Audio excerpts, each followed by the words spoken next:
Welcome to the China Influencer Marketing Podcast. Each week, we speak with top influencers, marketers, and brands who share their experiences, strategies, and tactics for influencer marketing in China. Here's your host, Lauren Hallanan. Hi, everyone. In this episode of the China Influencer Marketing Podcast, I had the pleasure of interviewing Joel Backaler, a global marketing strategist, author, and international keynote speaker. He is a managing director at Frontier Strategy Group, a member of the National Committee on U.S.-China Relations, and the award-winning author of China Goes West. His work has been featured in Forbes, BBC, and the Financial Times, and he just launched his second book with Palgrave Macmillan titled Digital Influence: Unleash the Power of Influencer Marketing to Accelerate Your Global Business. During this episode, we dive deep into his new book and discuss global influencer marketing trends, as well as some China-specific trends. And I ask him why he believes that influencer marketing will become more important in the years to come. We also discuss two interesting concepts that I found in the book. The first one is the idea of roles of influence, meaning how influencers with various sized audiences can be incorporated throughout the product development lifecycle to deliver meaningful business impact. The second is this great acronym that Joel came up with, the Influencer ABCCs. In the book, Joel writes that when seeking to collaborate with influencers, companies need to take into account the influencer's perspective, especially related to the ABCCs. A is for authenticity, B, brand fit, C, community, and the second C is content. Joel put so much effort into the research for this book. It really shows in this interview. The book actually just came out today, the day that this episode is going live. So if you enjoy this episode and are interested in learning more about the book, definitely check out the links in the show notes. Before we start, I just want to take a quick moment to thank our sponsor, Palgrave. Palgrave is China's premier influencer marketing platform. Learn more at palgrave.com. And as newly appointed VP of live streaming at The Meet Group, I'd also like to thank them for their support of this podcast. The Meet Group is a portfolio of mobile social entertainment apps designed to meet the universal need for human connection. If you're interested in the global live streaming industry, be sure to keep an eye out for our upcoming podcast, Stream On, as well as our company blog, both of which will be launching in mid-September. Learn more at themeetgroup.com/blog. And now, on to our interview with Joel.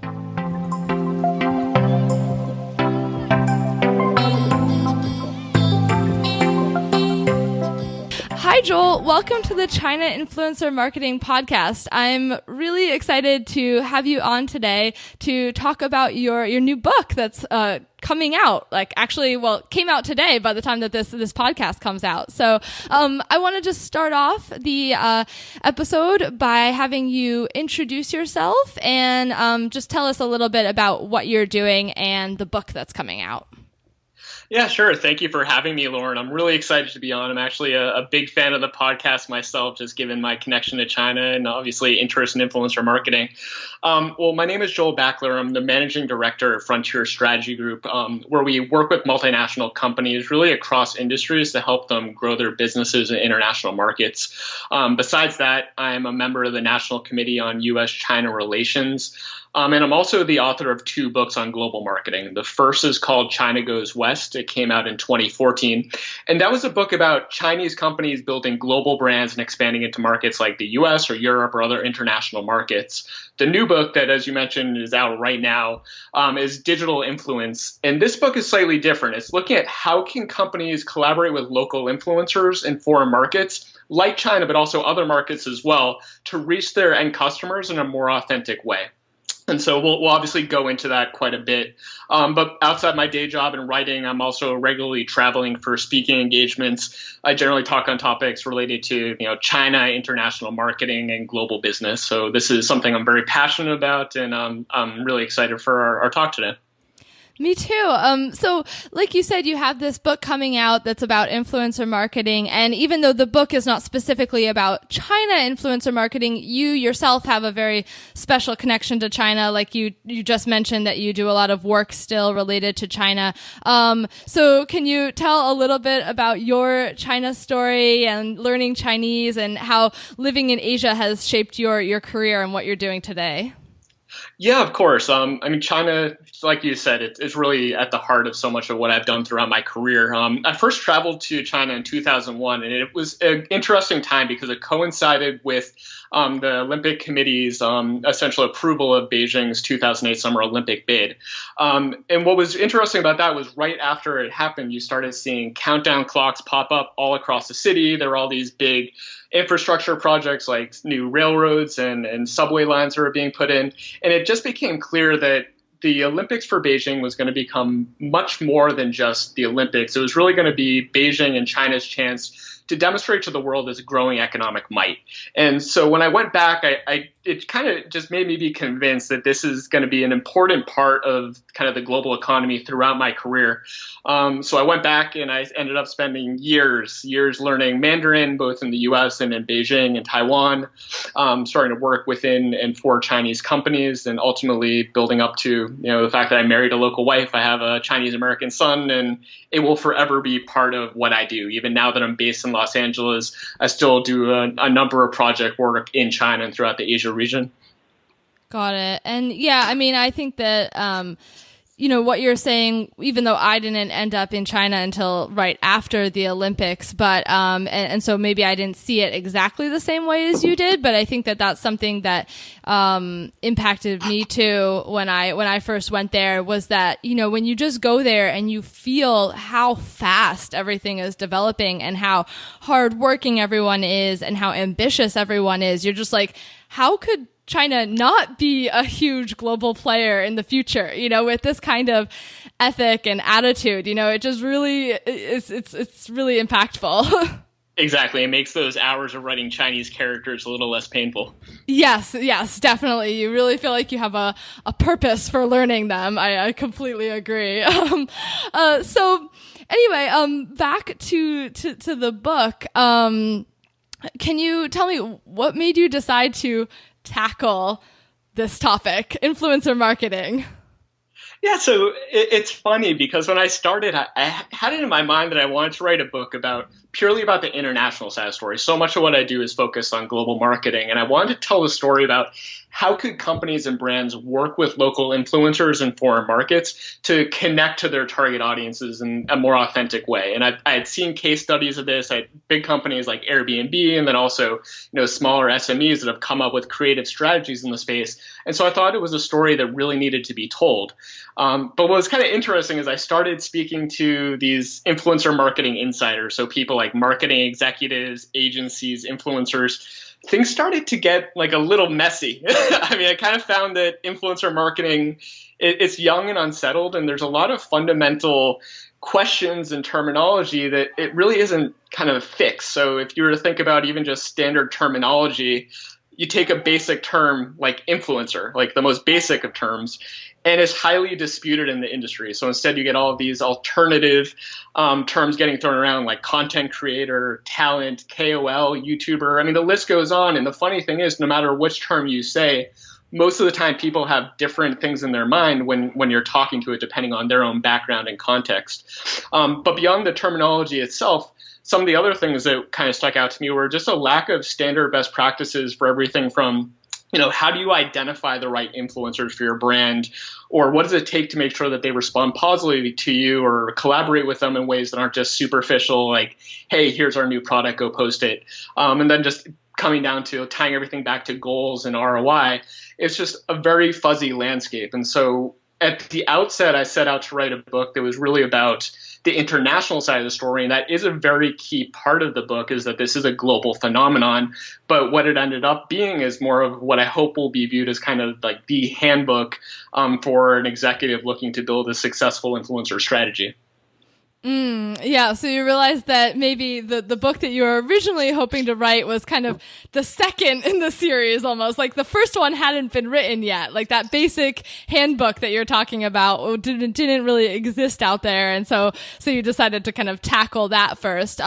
So is that why in your book you make a point to introduce some of these key basic concepts, like, you know, as simple as what is an influencer and what is influencer marketing?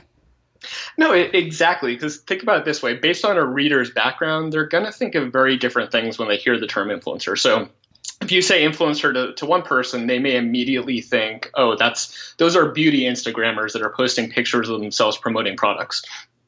But at the same time, somebody maybe in the tech space will hear influencer and they'll be like, oh, that's an industry blogger or an industry analyst. And neither of them are wrong. They just have a different way of looking at it. And so what I try to do is argue that influencers really have two defining characteristics. So number one, they're known for something among a target community. And then number two, they can influence the actions of target community members. So the end result of that is someone who's just famous for famous sakes, in my opinion, is not an influencer. So just because somebody's a celebrity, unless their fame is tied to some broader cause or some broader topic that has allowed them to build a loyal following, they're just somebody who happens to be famous or not necessarily an influencer. And I try to make that very clear throughout the book. And there's a few different ways that I break out influencers based on their different types, but also being very clear not to place too much emphasis on number of followers and that kind of stuff, because it varies so much from platform to platform, as you know. And then also, there's so many ways to fake that. And I actually go into detail with a whole chapter about kind of the dark side of influencer marketing to go into some of those kind of hacks that people use. Yeah, I mean, especially in China, the terminology and the semantics, it gets a little crazy, and kind of like what you mentioned, a lot of, I guess, just regular Chinese people don't even know this term influencer. They just know the term Wanghong, and a Wanghong is to me is not an influencer. It just is like an internet celebrity, like you were just mentioning, like someone who's just famous because somehow they got famous online, and they don't necessarily have influence over any, they might have a large audience, but they don't really have influence about any specific topic or anything. And so, if you ask like a Chinese person, like, would you buy a product that a Wang Hong recommends? They might say no, so I think that also the terminology among like regular people, regular consumers don't really understand this concept either, or maybe they have negative connotations towards, certain terminology as well. So I completely agree with that. This is kind of an issue, that people have different understandings of what this actually means. Yeah, completely. Got it. So I want to kind of talk about maybe you could share some of the takeaways from the book. And you mentioned that you talk about different markets all over the world. So I love how you're shedding light on how influencer marketing is developing all around the world. Could you share some of the things that you learned, some of the takeaways, and maybe if you have anything specifically related to China, that'd be great. Yeah, of course. And so, I'll give you a very high level overview. In the book, even though the book does look at the topic much more comprehensively, there are two dedicated chapters to the global side of things. So just at a high level, I'm really positioning this as I view influencer marketing as a truly global phenomenon. So as much as we talk about it in the US or Europe, or especially very targeted in China, this is happening and unfolding in different ways around the world based on how people are naturally using social media and turning to these influencers as they're building their brand and reputation for different topics. There are certain influencers in the book that are kind of considered more local influencers. So they're the ones that are shaping kind of public opinion of their group within a specific country. And then there are ones that are more globally oriented, who either have audience members in a variety of markets or really across a specific region. But at the same time, the development does vary quite a bit from country to country. In general, the US, UK, and Europe are typically viewed as some of the more mature and saturated markets for this. Or some of the people I spoke to even called them more advanced. Latin America is kind of interesting because a lot of the bigger influencers are still tied into a traditional agency model. So there are two major agencies. One's called Grupo Globo and the other one's called Grupo Televisa. And they control the social media of all of these people. And so it makes it very restrictive for some of the bigger influencers out there to operate. That is the complete opposite in the Middle East, where agencies really are not as prominent. So influencers are out there kind of hustling on their own. And then back to China, it's if you're not specialized in China and you're not as aware of the China opportunity, it's very scary. A lot of the people I spoke to, it's things that scare them are the language is very different. All the social media platforms are different. How do I get data from the different APIs, and how do I even find the right people? And so that kind of stuff was really what got into the minds of a lot of the more globally oriented organizations I was speaking to that didn't have experience in China. And one of the things that was helpful to me were a lot of the conversations I had with people that were there and had a lot of experience doing that. So for starters, I mean, people like you, Lauren, I mean, we spoke and you gave me great perspective. And then also the folks over at Park Lu, especially Elijah Whaley, is a tremendous insight on the China market. And I tried to distill that. There's actually his story of him and the building of him and his girlfriend and the influencer they created is featured prominently in the book, because I think it's a great story that demonstrates kind of what's happening out in the region. For a China-specific example, one of my favorite case studies is actually one that's focused more on the China diaspora. So what happens is you have Chinese people overseas kind of being these knowledge brokers between China and the West. So I interviewed an individual from a company that in the book, I call it ZooEnglish.com. The actual company I couldn't mention because it's a very successful strategy, and they honestly didn't want people to know specifically who the company was about it. But I was speaking with their China digital marketing manager, and she came up with a really creative approach because they're selling a digital product, which are licenses to an online educational tool. And she was able to identify WeChat influencers that focused on education, especially highlighting best practices and tips from the West. And by building these affiliate partnerships with these influencers, they were able to grow their business significantly in China without actually having an official presence in China. So it was a very creative way to do business in China from abroad, but almost use or work with the influencers as an informal distribution partner. That's really interesting. So this was a US or a foreign company who was trying to get Chinese customers for their English product. Is that correct? Correct. Yes. And because of the influence that the WeChat influencer had, or the group that they worked with, they were able to sell products in a very authentic way because their audience was already going to those influencers for guidance in terms of kind of good tools and products to use for online education. Got it. Yeah, no, I mean, I think that what you said about China is very true, that it can be extremely overwhelming for people. Like you said, not only the language, but that there's different platforms. For a lot of the other countries around the world, I'm assuming that they were mainly using the Western platforms like Facebook, Instagram, Snapchat, those kinds of things, or is that pretty standard around the rest of the world? Yeah, I'd say China is definitely an outlier in terms of the variety of locally specific social media platforms that are out there. I think if you look around the world, though, well, you do have a majority are these global platforms like Facebook, Instagram, LinkedIn, Twitter. They're used at different rates in different countries. So there are certain markets in Latin America are heavy Instagram users, whereas it might not be the case in other markets. So there are varying levels, but in general, the tools and the platforms that they're using are more globally oriented. Got it. Yeah. I mean, it's sometimes I get so focused on influencer marketing in China that I haven't even really explored what's going on in some of the other developing countries around the world. I pretty much keep an eye on things that are going on in like the US and then things that are going on in China and make comparisons between the two. But I'm looking forward to reading the book and learning more about some of like you said, Latin America, the Middle East. Like I don't really know much about those, what's going on with influencer marketing in those places either. I just haven't had time to look into that. So I want to go kind of back to what we were talking about a little bit earlier, but just a little bit more of like a basic concept related to influencer marketing is just that I have been hearing some people saying or arguing that, consumers are tired of influencer marketing and that it doesn't work as well as it used to. But I saw when I was going through your book, even in the introduction, you mentioned that influencers are only going to become more important. So could you explain why you take this stance?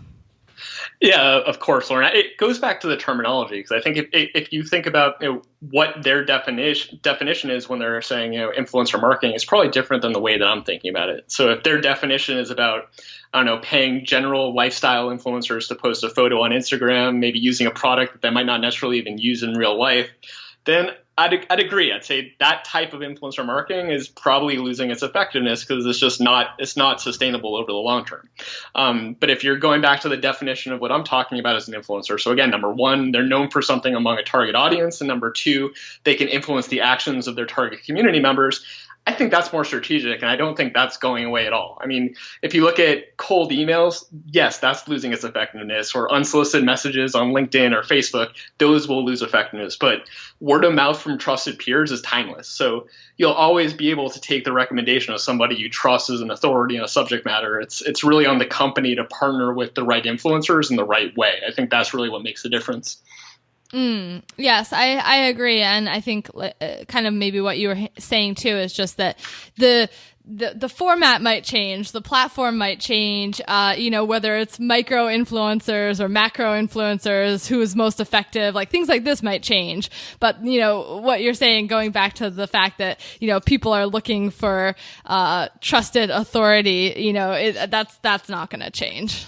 Exactly, and it hasn't changed for a while. I mean, what we're looking at now is essentially modern day influencer marketing, but it really ties back to an extension of word of mouth, which has been around forever.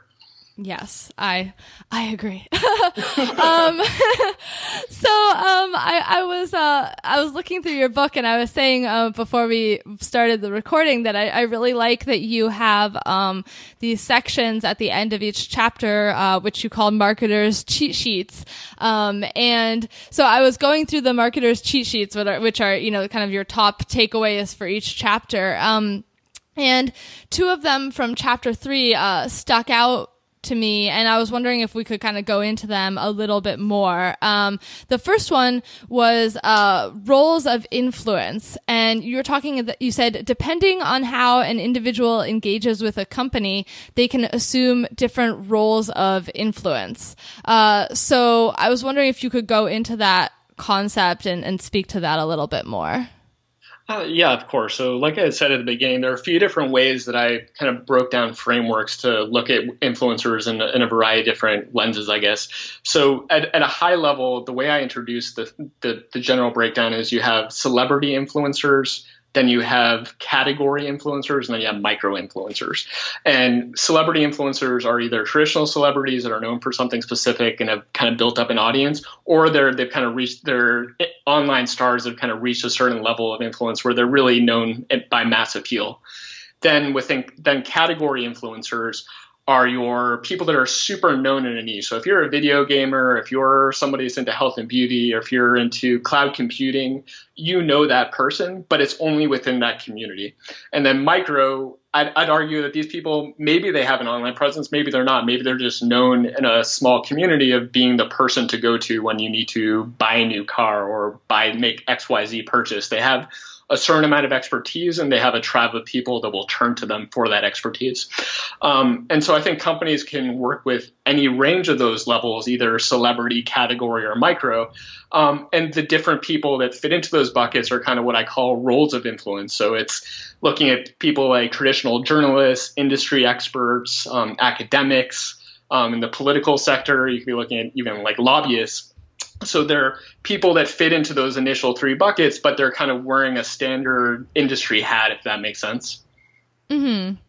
Okay. And so, and then you mentioned that, that brands can maybe work with these influencers at different, stages to deliver different impacts as well. And I think that concept is interesting that, I don't know if you could go into that at all.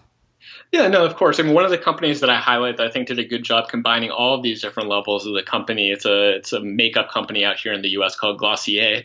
And they did a great job of working with celebrity influencers. So for them, they ended up developing a series on their blog called The Top Shelf. And they went in and they interviewed celebrity influencers like Ariana Huffington or Jenna Lyons, the former president of J. Crew.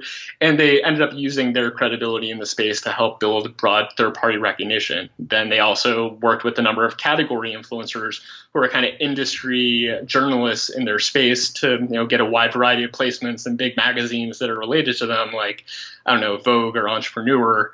And then they built up this loyal tribe that are kind of these micro influencers that just help respond to everything they're asking for. They're calling them their Glossier girl micro influencers. And they became kind of the voice of both their marketing engine, but also product development and innovation. So it's a company that I think did a really interesting job working with different level of influencers in a way that had a great impact and continues to have a great impact for their business.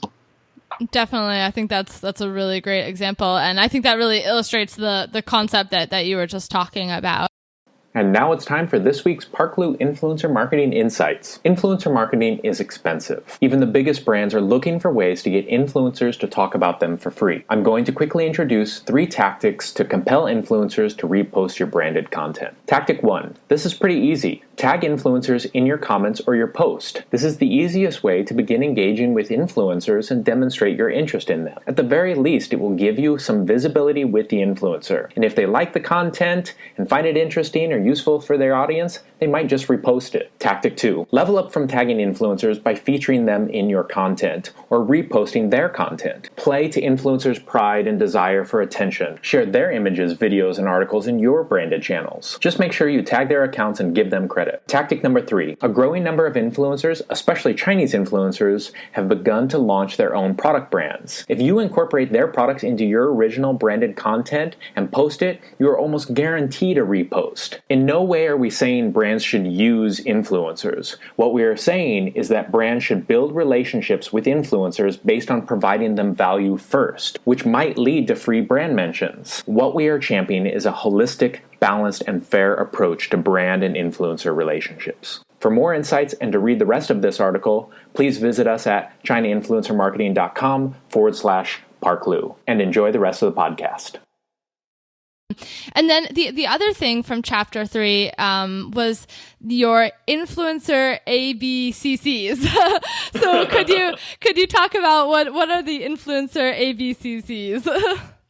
Yeah, of course. This is a framework that I came up with to kind of simplify a lot of the different elements that kind of make an influencer influential.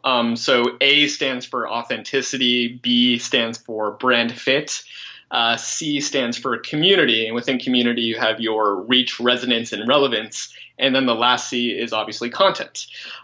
So authenticity is really at the heart of everything that an influencer does. And it's a word that you hear repeated over and over again when you talk to anybody in the space, but it really is true, is influencers need to be, everything that they do needs to be consistent with what they're known for. Because the second, a beauty influencer starts promoting, the new iPhone model or something that's very unrelated to what they're known for, then they lose their authenticity and they obviously lose their effectiveness.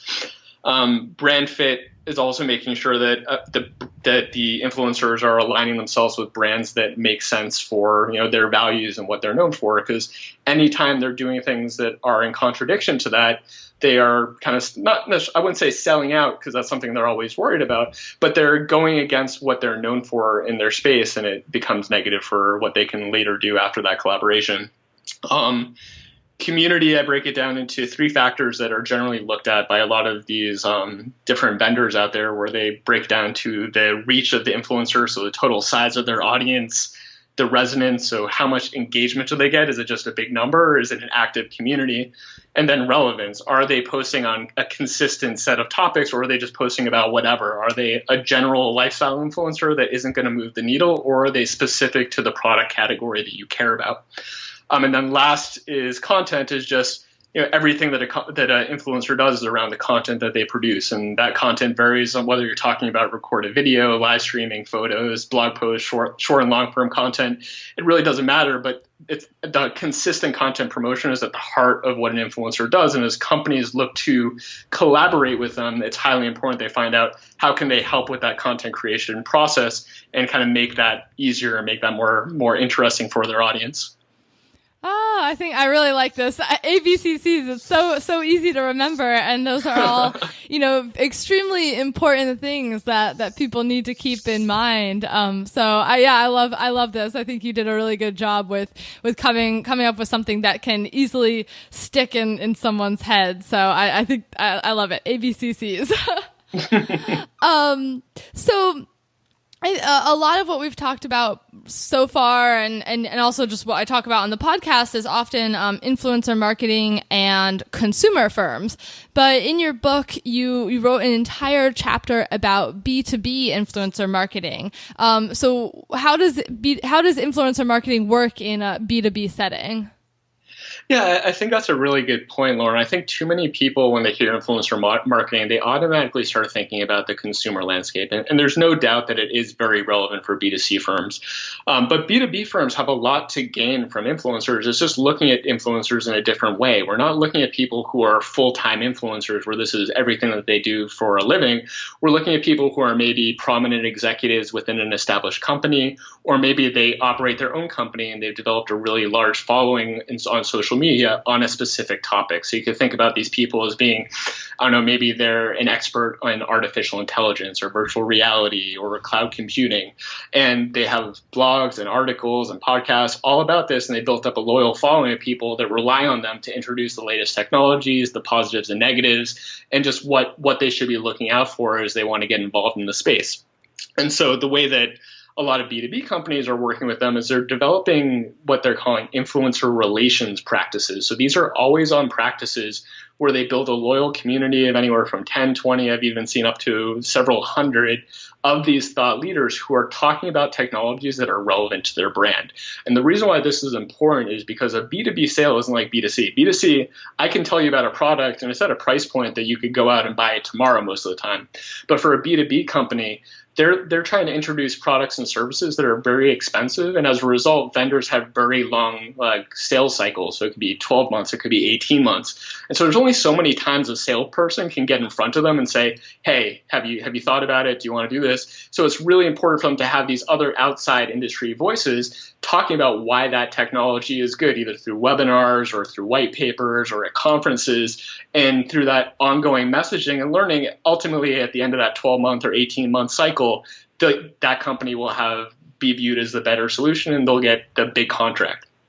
So that's why it's really important. You're seeing companies like SAP, Microsoft, Adobe, even Huawei, the Chinese telecommunications company. I actually, as part of my research, I went out and I saw Huawei's influencer relations program in action in London. I attended one of their big telecommunications conferences in London last November, and I got to see the whole way they work with influencers. They pay for their flights, they pay for their hotels, they give them intimate access to their executives for interviews. They do not pay them directly, and that's a big point and a big difference between B2C and B2B is B2B, objectivity really is everything. The second you're receiving payment to recommend certain products, you're dead. And so people are very careful about that. So instead, the way that they get incentivized are kind of through these unique experiences or the potential to get to learn and meet people within these companies and later get maybe paid speaking engagements or workshops, but they're not getting paid directly for endorsements. They're getting paid in indirect ways or kind of through like a barter in terms of an exchange of information or an exchange of an experience. So for B2B, even though it is very different from B2C, there's a very real role for influencer marketing to play. Okay, yeah, those are the right then at the end you answered the two questions I had, which was just about how do they incentivize these people and whether or not they get paid. So I think that's so and I think also for the influencer, the person that they're working with, also probably working with that company and being one of their influencers also is a little bit prestigious for them as well. It probably they have these really cool names. You can go around saying that you're an IBM futurist or an Adobe insider. It's like kind of another credential that you can walk around with. Right, exactly. So I think that probably benefits them a lot as well. It's similar to someone wanting to, become a contributing writer somewhere or something like that. Being able to put that on your kind of resume in your bio probably benefits them a lot when they're looking for clients and things like that. But that's really interesting that these companies are doing that. It's definitely a smart move. So yeah, you just mentioned a couple of companies then, but I was wondering if you could maybe share some more case studies from your book, either of companies that are doing a good job with influencer marketing, others that are failing at it. Do you have any other case studies that you might be able to share? Yeah, I'll give you two examples. I'll give you one example of a case study that I think was actually really good and executed very well, and that's one that Lenovo did, actually, again, kind of China related. And then another one, I'll tell you one that was a bit of an influencer fail that involved Disney and one of their acquisitions. So the first one was Lenovo. A few years back, they were releasing a new tablet computer that was a little strange. It folded in different ways and had a lot of different functionality. And so they wanted to go out with a campaign that was they found this hashtag that was good weird, and it was used to describe something that was a good phenomenon but kind of strange. And so they took that hashtag and they used that in a campaign where they worked with influencers in different parts of the world. So they had an influencer in Los Angeles, they had one in Russia, and they had a group actually in India. They were all very prominent in their space, and they were all related. They had kind of category expertise in gaming and other kind of electronics. And what happened was they went out, they gave them a framework to work in. So one of the best quotes I think I got was from Tom Doctoroff. He's a very well-known Asia-Pacific brand leader. And he kind of came out with the quote, freedom within a framework. And that's exactly what Lenovo did, is they provided these influencers with a framework of what they were looking for an end result, but they gave them the resources and freedom to create their own videos. They gave them a full production team. They gave them all sorts of access to be able to create these really funny and entertaining videos that they then wove into a multi-channel campaign that led to great awareness and sales in the markets they were trying to expand into. So that was something I thought was really interesting, and I can share you the link afterwards. There's some pretty funny videos you can dig into. The negative side is actually the case study that I used to open up the chapter on the dark side of influencer marketing. And it's one that highlights kind of the brand risk that companies face when they're not doing the right due diligence or they don't have the right protections in place when they're working with influencers. So most people that are in the influencer space have heard of an individual named PewDiePie. He's kind of the top YouTuber on gaming, and he's also a very controversial figure. And so he was attached to a multi-channel network called Maker Studios that had been acquired by Disney a few years earlier. What ended up happening is he's kind of known for, in addition to video gaming, he'll do a number of pranks. And he ended up posting a series of videos that were anti-Semitic and really hit the chord. I mean, he made news all over the world. And immediately he got cut by Maker and ultimately Disney. And so it means that he missed out on money, but at the end of the day, it was damaging to the brand as well. And so that's something that I think people and companies need to be thinking about. It's not just the upside of what happens when you get influencer marketing right, but what are the potential damages as you either align with the wrong influencers, don't do the right disclosures, work with somebody that doesn't have the right, moral framework that you wish. There are very real concerns that you need to have as you're going through that influencer selection process. Yeah, definitely. I mean, you can't just choose to work with the largest influencers if those influencers don't fit your brand, if they don't represent what your brand means. So I think that's very important for companies to keep in mind. Those are some great examples. So Great. I mean, we've covered a lot. I'm really looking forward to fully reading your book. Reading all of it, and so I want to give you a chance to just talk about your book. Why? Because it's out right now. Why should people go online and purchase a copy of Digital Influence? Yeah, well, first, thank you so much for the opportunity. I enjoy listening to this podcast, and I certainly am enjoying my first time being a guest. But I would say go out today, go on Amazon, go anywhere books are sold online, and purchase a copy. If you're interested in anything related to influencer marketing, if you're a marketing executive or on the marketing team of a company, this book is for you. If you're kind of an influencer intermediary, so a brand, a multi-channel network, an agency, this is for you. And then also if you're an influencer trying to better understand the company perspective and what executives might be looking at as they're building their strategy and thinking about working with influencers, it's a good way to really get that inside perspective. So if influencer marketing is on your agenda, this is a book that I think will provide you with insights that you're not finding in a lot of the articles that are published out there. It's one that it's part of the reason why I wrote the book is that I had to get so much primary information to be able to get to this level of depth. And I hope everybody enjoys what I came up with. So thank you. Yeah, I mean, I know that you've been working on this for a really long time, and I mean, I think people can tell from what you've been saying throughout this interview that you have done a lot of research, a lot of interviews, attended events. I think that it really shows how much effort you've put into this book, and that there's obviously a lot of case studies and takeaways. So also besides the book, if people want to just get in touch with you, what's the best place for them to find you? Yeah, you can find me on most major social network. I'm on LinkedIn. I'm on Twitter. You can go to my website, Joel Backaler. That's BACKALER.com. And there's plenty of ways to get in touch with me. I don't try to hide. Okay, awesome. Well, thank you so much, Joel, for coming on the podcast. And I wish you best of luck with your book. It's really exciting. Thank you very much, Lauren. I appreciate the opportunity. Hi, everybody. I hope you enjoyed that interview with Joel. You can find links to his website and to the book in the show description or in the show notes on ChinaInfluencerMarketing.com. If you liked this episode and know somebody else who might like it too, don't forget to share. Thanks. Talk to you next week.